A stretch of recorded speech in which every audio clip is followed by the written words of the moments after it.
पाइँदैन आर्थिक शोषण गर्न पाइँदैन नैतिक अभियन्ता हितकाम गर्न पाइँदैन नैतिक अभियन्ता हितकाम गर्न पाइँदैन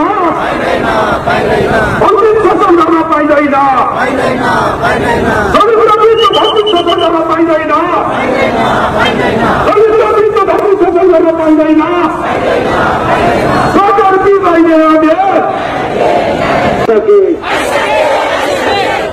चाहिए दरबार आइसके सरकार होशियार सरकार होशियार हामी आन्दोलनमा छौं हाम्रो आन्दोलन जारी छ ल एकपटक जुरुक्क उठौँ ल एकपटक जुरुक्कलाई ताकत सहित एकपटक जुरुक्क उठौँ अब एकपटक उठौँ अब एक्सरसाइज हुन्छ यहाँ सबैले हेरिसक्नु भएको छ अब सबैजनालाई एकपटक हात माथि गरेर हाम्रो शक्तिको अन्दाजा गरिदिउँ सबैजनाले हात माथि गरेर हाम्रो आन्दोलन जारी छ हात माथि गरेर हाम्रो आन्दोलन जारी छ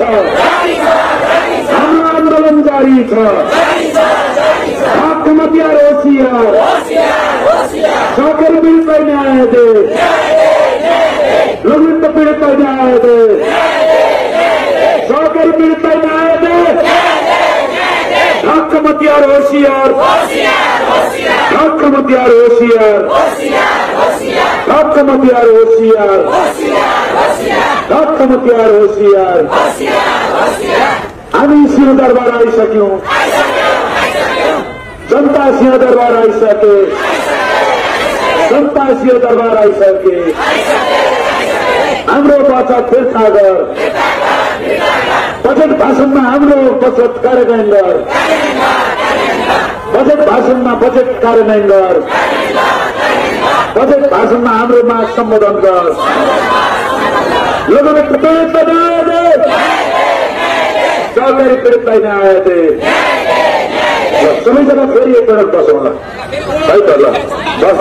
बस्दैछौँ प्लिज सबैजना अझै हाम्रो सकिएको छैन सुन्दै जाउँ र हामी जाग्दैछौँ भन्दै यहाँहरू सबैजनालाई हृदयदेखि धन्यवाद दिँदै सुन्नुहोस् बस्नुहोस् न बस्नुहोस् अझै यहाँ काम बाँकी छ बस्नुहोस् यहाँहरू बसेर छाड्नुभयो खुट्टा पार्टीहरूलाई भनेर एक्सरसाइज गराएको यहाँहरूले बुझ्न जरुरी छ यहाँहरू बस्दा बस्दा थाहा छ नि त उठाउनु पनि पर्यो नि त फेरि हिँड्न सक्नु भएन भने खुट्टा निधाएर भनेर यहाँ सबैजनालाई अहिले फैसला पनि आउने कुरा हुन्छ यहाँ मागको कुरा हुन्छ सबैजनाले माग गरिरहेका छौँ त्यसैले सुन्नु पनि पर्यो घरदानी हतार नगरिकन ध्यानले सुनौ भन्दै यहाँ म यो माइक्रोफोन हाम्रो देवजीलाई एकदम हस्तान्तरण गर्दै म एकछिन पुनः फेरि यहाँहरूको बीचबाट बिदा हुन्छु नमस्कार धन्यवाद।